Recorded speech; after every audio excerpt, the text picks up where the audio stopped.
You're listening to CX Passport, the show about creating great customer experiences with a dash of travel talk.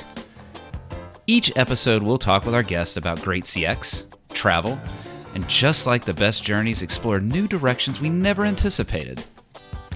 I'm your host, Rick Denton. I believe the best meals are served outside and require a passport. Let's get going. Today, we're going to head up to Canada, specifically the province of Ontario, where today's guest, Tanya Fowler, champions the customer's voice to deliver industry-leading experiences to customers in her role as head of customer experience for FCT. Longtime listeners will know that I tend to focus on voice of the customer, wanting companies to stop surveying scores, start, listen, and act. That's why Tanya stood out to me as a guest I wanted to have on the show. Tanya uses VOC, total voice of the customer, as the foundation for the customer experience initiatives, well, actually the business initiatives that have driven and will continue to drive a differentiating factor for FCT's success. I came to know Tanya as she shepherded a winning entry for the Arquette Global 2022 North American Customer Centricity Awards, coming up against some stiff competition. What I came to learn from FCT's entry showed a real focus on the customer and a disciplined approach to going from customer's voice to customer's insight to business decision to action to results. I want to spend some time today learning more about how she and her team use the customer's voice to bring that business success forward. Tanya was one of the first 8 employees to join FCT, a company now well over 1,200 employees. She's seen what works and what doesn't work when it comes to driving customer experience. There's a lot to learn there. Known as an eternal optimist with an infectious laugh, which I do hope we'll get to hear several times on today's episode, Tanya takes that optimism to advocate for the customer. I can't wait to hear more. Tanya, welcome to CX Passport. Oh, thank you so much, Rick. I'm very happy to be here and certainly cutting my teeth for the very first time on a podcast. I'm thrilled to be here. Good. That means you have no expectations. So no matter what happens, you're going to think this is the way it should be. Fantastic. I love it. Well, Tanya, CX Passport listeners just may not be as familiar with FCT. Would you just start off? Let's just start off by sharing a brief overview of FCT and your role there. Yeah, absolutely. So FCT is a leading B2B provider of real estate solutions and technology across Canada. We grew from a title insurance company founded in 1991 to so much more. Valuation, we do mortgage processing, data solutions, default and recovery solutions. If it's part of real estate and that life cycle, it's really part of what FCT does. My role as head of CX is to drive a customer-centric culture, and that's really the way I want to really drive that forward is connecting every single role within our organization to enable, either directly impact our customers' experience or support each other through collaboration and gather, measure, and really advocate for the customer's voice to support our leaders' ability to create exceptional experiences for our customers. Oh my gosh, you have the role that those of us in the customer experience world just absolutely want. Listen to all that you're hoping to drive for your customers there. I do want to get into later in the show. I hope that we can get into understanding how you drive that across the organization. It's one thing to say it in our CX world, but how did you drive it across the organization? So let's start with some of the kind of foundations of customer experience. You know, I mentioned my aversion to survey and score in the intro. And when you and I talked before the show, you mentioned how often people, when they hear voice of the customer, they think survey, survey, survey. But you and I both know it's so much more than that. How have you grown in your approach to VOC, and where have you gone beyond the survey? Absolutely. And I must say, when we first expanded our Voice of Customer program, I really worked hard to replace the word survey, almost using like a swear jar deposit. With customer insights, right? Insights, they can be gathered in so many different ways. Like as your customers, they tell you every single time what they want, what they need in every interaction. And that could be by phone, by email, online chat, interactions with your staff in the field. Like the key there is really just harness it at its source. So our approach really was tapping into, from the starting point, some of CX best practices. Some of them are just gather feedback in the channel the customer is already in. What could be quite frustrating for a customer is, they're finishing what they're doing, off to another thing, and then you're bringing them back to kind of recall how that experience was. But keeping them in that preferred channel, it really reduces not only their effort, which is really important, but it improves your data quality too. We also want to gather it when it's top of mind for customers. So I find even in my day-to-day life, I go on a website and bam, I'm getting a survey like right in my face, like, you haven't even done anything yet. Like, give me a moment to experience so that I can give you my feedback.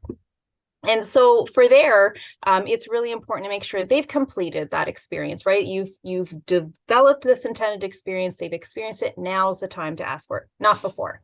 The other area is making it, as I touched on a little bit, is effortless. How do we make it effortless for customers to relay their wants, their needs?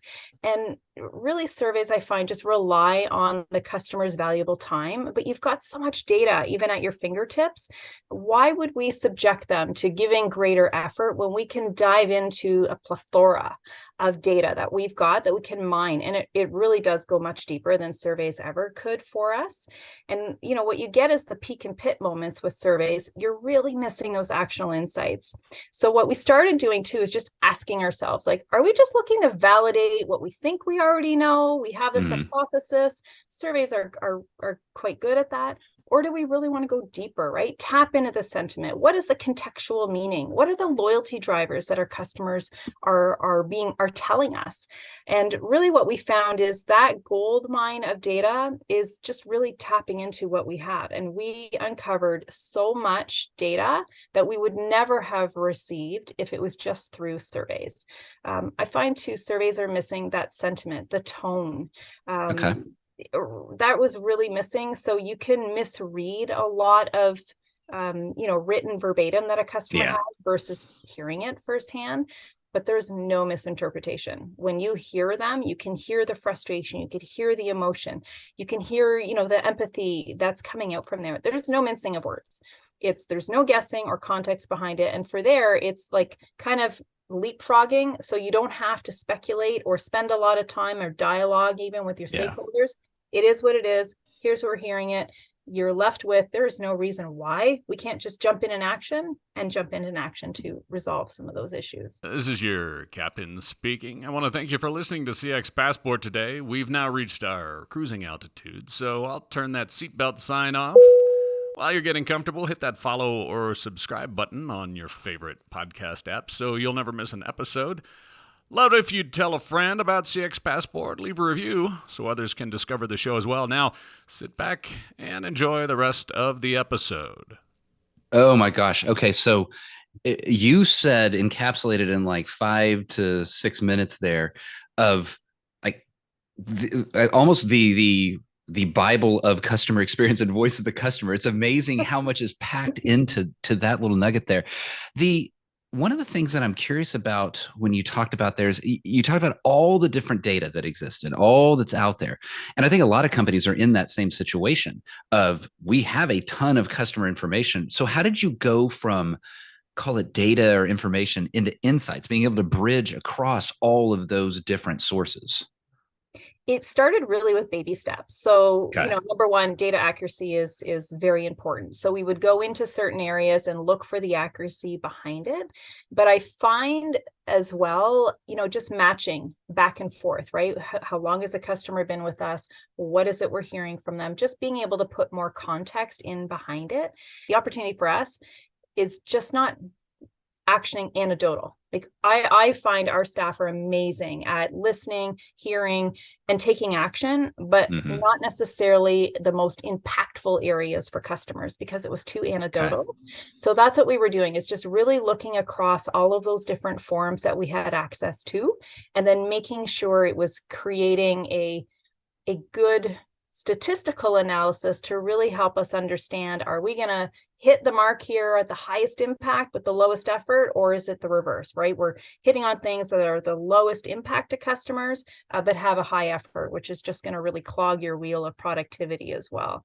there's translating this into action. There's so much value into what you're saying there, and the idea of understanding what is the most productive use of that customer insight. I think another thing you said in there is not just you didn't say the words, but not just reacting to the loudest customer complaint, and what might be the most vocal or even the most emotionally intense may not be what is most impactful to the overall customer experience.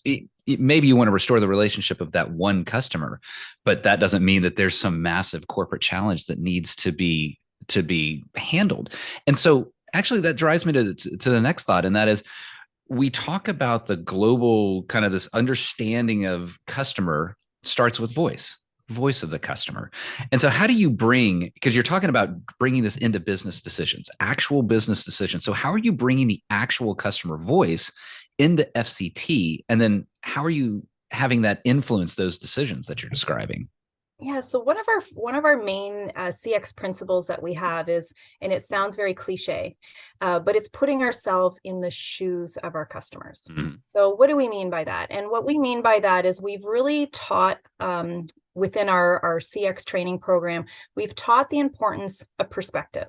Right? The customer's perspective, it's their reality. You can argue with it all day long, and sometimes it can lead into being a little bit defensive in some situations. But if you just take a step back and listen and understand their perspective, that's when you really start seeing a turn in how we work together and collaborate to create a better experience for our customers. So sometimes too, it could even mean, whether that's physically through focus groups or advisory councils, or even theoretically where, we have an empty chair at a team meeting, and that empty chair, that is the customer, right? And I think other organizations, we've certainly hadn't thought of it on our own. It is something that other organizations do use, and it's quite impactful. So we use a user persona for the particular project that we're working on or the insight that we're working on, and we bring those insights in, whether it be the full verbatim call recording, and within there, it's raw, right? There is just no, again, mincing of words or understanding the customer's perspective. It's there. It's right there. And quite often when you listen to the call recording, we all sit there and look at each other and think, wow, we did that?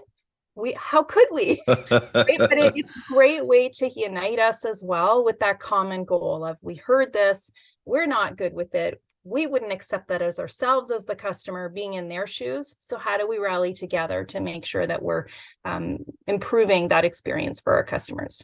I have to imagine those moments of, oh my gosh, we did that. It reminds me, and I'll try to tell this story succinctly, but when I was, before I was a consultant, I was working for a brand. And that brand, we were starting to get into, well, let's try to improve our customer experience. Let's try to look into that sort of thing. So we asked someone, how do we listen to calls? We didn't even know how to do it. We were in the operations side. And so someone came in and showed us how to play it. And we called her the CX Muse for us. She hit play on 3 calls. And it progressively, we just started looking at each other around the room. Eyes got wider, heads went into hands. Oh my gosh, how could that call have been so bad? And then the second one and the third one. And we looked at our Muse and said, did you pick those on purpose? No, picked them at random. Oh my gosh, that's when we knew we had a problem that we didn't even know about because we hadn't brought that literal customer's voice into the session. And hearing what you're describing there, it is amazing how that does influence a business decision when you hear the customer's raw emotion behind what they're experiencing. I would hope we wouldn't have the, a bad luck, or that streak of bad luck where you're like, oh, I'm going to randomly pick 3 and they're all bad. It was shocking. Lucky for us, we have a tool that actually brings those to light, right? So we've created the scorecard and said, if anything goes, if there's an outlier of our scorecard here, how do we bring it back and focus on those? And that way too, we have kind of the power in the data of the numbers, in the statistical relevance as well, to say, here's the areas that are highest priority, causing the highest points of agitation for our customers. And it makes the storytelling a little bit easier in that aspect, because you've already got, good buy-in already from your stakeholders. Now you can tell 100%. I agree. Like I feel like there's this rash of agreement between you and me here on this episode. And I'm a huge fan of call listening. It sounds like you really appreciate the value of call listening. I love gathering that group of leaders together. This was not, we were just trying to learn how to use the Bloomin' tool, but later we implemented call listening sessions and playing the calls and watching leaders' reactions and then seeing the business change, because that emotion can drive the change. The logic is important, but the emotion really kind of gets things going. But you had some wisdom to share with me earlier when we were talking about this before we got in the episode. What are some of the dangers of call listening sessions? Oh, yes, it's you're right. It's so impactful, but there are times, you listen to the calls, it really hits home and it can leave the group really energized in the right way to take action. Our cautionary tale is really just staying focused on what the customers are they're saying. Resist that urge to get surgical on how the agent handled the call, Mm, because it can quickly turn into very discouraging on what the agent should have done or could have done differently. And I really believe at my core that every employee always wants to do their best. They want to feel valued. They want to be able to resolve the customer pain points. And most often they don't have, the right tools or resources to deliver on yeah. that intended experience. So although it's a source of learning, there have been times when I have deliberately removed the agent side of the call recording, just Mhm. so we can truly focus on the customer and what they're saying. Because at times it can happen where you're judging the agent, they should have done, could have done. At the end of the day, most often they're doing the best they can with the tools and information that they have on hand. And there's always learnings overall, but that's what we've done. I think that's a brilliant use of extracting the agent's voice there. That would make for a very interesting call. Now, I like all of us, we try to fill in the gaps with our brains, and we'd then be sitting there imagining what's happening, right? If the customer is getting increasingly agitated, the customer says, "How could you possibly say that to me?" And then you're wondering what the agent said. But I like how you've removed the agent from that in the sense of no, let's listen to what the customer is experiencing. And I've talked a lot with guests about how it's actually agent and customer who co-create that experience together. But in a call listening session, I could see that value of doing that. Now, how have you been able to sort of balance both that? Because there are opportunities to coach and develop, and I mean that in the positive way. Great, we heard something wonderful. Let's develop that in you, and let's coach new opportunities for you to do something different. How do you balance that when it's you don't want to be agent blaming? Because heck, it can be the tools, it can be the system. How do you balance those worlds when you're doing a call listening session? Yeah, I do find it's case by case basis. So it really is situational, where it depends on the issue and the topic in which we're referring to.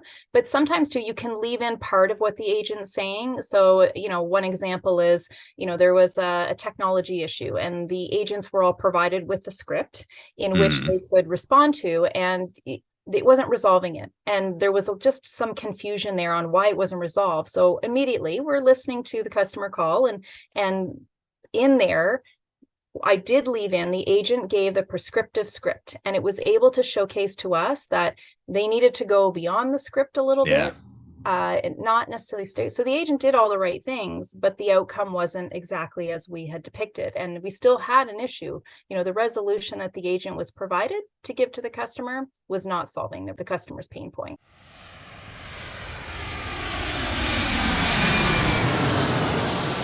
Tanya, let's do a little change of pace here. We're Ooh, gonna we're gonna step away from call listening. As much okay. as I really, really, really do enjoy it, I appreciate your cautions, but I really enjoy call listening. But I want you to join me here in the First Class Lounge. We're going to take a little break here. We're going to move quickly, but hopefully have a little bit of fun as well. What is a dream travel location from your past? Oh, Greece. And that was as of a week ago. Loved it. Okay, let's talk Loved about it. that. We're going to stop down for a little bit. We're not going to spend as move as quickly as we thought. Tell me about Greece if it's that fresh on your mind. Well, what I should first start with is I haven't traveled by plane in 4 years. I was very hesitant, packed a lot of patience, and was blown away by how seamless it was. So big Oh, shout out nice. to the airlines, because I know they get attacked quite Yeah. frequently. But yes, Greece, phenomenal. Athens and Santorini was where we spent our time. Short, it was just a week, but we felt like we saw so much in that short amount of time. And food, wow. Friendly people, beautiful, jaw-dropping scenery, sunsets, glorious. So many wonderful deposits in our memory bank. I am I'm going to struggle to keep going from here because my wife and I want to do an anniversary trip next year to Greece. So maybe after we finish recording, I'm going to ask you where you stayed and get some of those Yes. notes as to, Yes. but Hopefully your anniversary is not in the summer months. We were told we came at a perfect time because it's not overrun. we'll be celebrating a little off cycle, but it's still going to be in honor of an anniversary. But you're right. No, it would be a bad time to go when our anniversary is. What is a dream travel location you've not been to yet? Italy. Tell me why. Absolutely good Italy. If the doctor said you can only survive on Italian food, I would be in my glory for the rest of my days. But I don't know. I love, the warmness behind it, like everything. I just dream of going to Italy. Well, you will need to get there very soon. It is one of my favorite places. I haven't been to Greece, so you went on Greece, but Italy is phenomenal. And you're right, the food is absolutely spectacular. The Tuscan skies are gorgeous, and the wines are spectacular, of course. So let's keep talking about food here. What is a favorite thing of yours to eat? Moussaka, which is a Greek, almost like a lasagna made with eggplant. Phenomenal. Love it. I love how quickly you answer. Sometimes guests have to kind of think about, nope, moussaka. Bam. I know exactly what I want. Well, I think likely I'm very addicted to it. I think that's why. It's like I probably am going to get sick of it shortly because it seems to be my go-to lately, but that's awesome. I laugh because I've had other guests that are similar to me and that the answer is really, well, food. That's my favorite type of food. It's just food. But yes, I like it all. But there's not everything that I like. And so what is a thing your parents forced you to eat, but you hated as a kid? Oh man.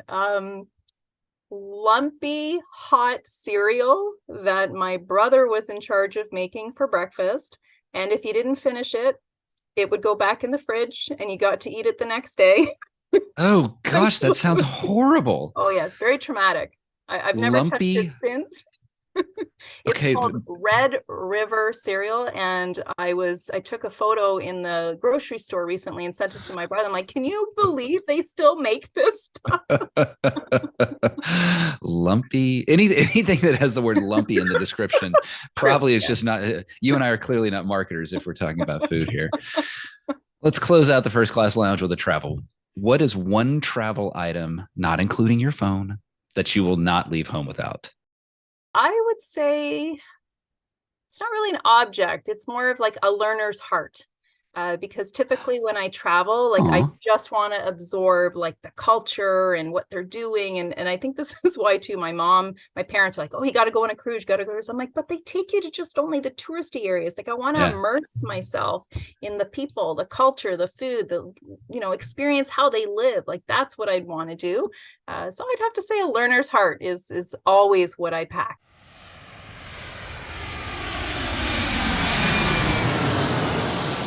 Oh, Tanya, that's amazing. That's like truly, truly special. It relates to the next question that I wanted to ask you. And we talk a lot about customer obsession, customer experience. We love that phrase, customer obsession, customer centricity, customer first. And hey, it probably comes from somebody that has that kind of a learner's heart like you're describing. But, is it possible to over-index on customer obsession? I don't know. I don't believe you could really over-index necessarily on customer obsession because I think at the end of the day, they're the reason that you're in business, right? To earn their trust in their business. I do feel though you could fall into a trap of applying metrics that don't matter to your customers and maybe matter more to your organization. There can be maybe too much focus on operational efficiency or operational costs, and that could come at a cost to your customers. But I don't feel overall you could over-index. I'd say as long as the discussion is centered around what's best for the business and best for the customer, I think you could have a long runway there. I do wonder. So let's talk about that tension between business and customer. When you're sitting in a business meeting, let's just try to visualize for a second. We're sitting in a business meeting and there's something that would benefit the customer, but it would be a sacrifice to the business, or it's something that the business really wants to do, but maybe a little bit negative to the customer experience. How do you make those decisions? Yeah, I typically rely on data. Like I'm just so data driven, and I feel like let's not go with gut instinct here. Let's either dive into customer research a little bit more, but also really better articulate, what would be the lifetime value behind these types of experiences that we want or intend to deliver to our customers. So there is definitely a fine balance. We're no different than any organization. You don't have this bottomless pit of money. Like Yeah. I know all the organizations, yeah, we're going to do this, we're going to do everything. But, logistically and for a business to really make sure they're managing their bottom line appropriately, you just want to be able to prioritize. So I feel like prioritization is a big one, as well as accountability, right? Yeah. If we are making commitments to our customers, we want to make sure we are holding ourselves accountable even for that, to make it happen for our customers. I like that. I like the idea of introducing prioritization and accountability into that one. Let's talk about a different element of voice the customer. Yeah, I use that Total VOC brand as to talk with clients, and I've mentioned that stop, survey, and score, start, listen, and act.